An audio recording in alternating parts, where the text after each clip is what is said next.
Hi, Tim Bigham back for Delta Derivatives, Option Hedges and Edges. And as many of you who watch me on a week-to-week basis know, I like to interject some of my favorite rock and country musicians into kind of the narrative. This week, certainly one of my favorite alt bands is Baby G and the Finey Heinies, who are doing their summer tour schedule here with their new album, Thelma Lou. In there, they have their song As Good As It Gets, and I think we're seeing that in the market here. I think the market is about as good as it gets here, having a little trouble heading higher here. I think all those old kind of tailwinds that we saw, interest rates that were heading lower, now appreciably higher, stock buybacks hit a record for the first half of the year. Those will slow down considerably.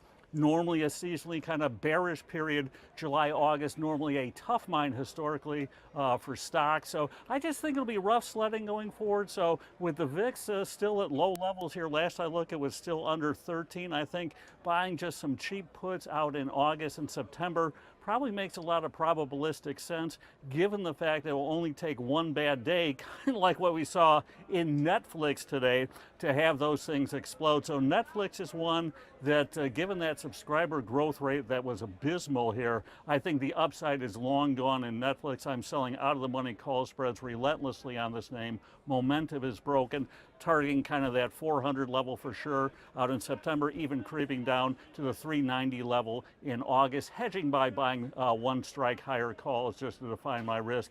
Another name that I'm doing the same strategy on is Tesla.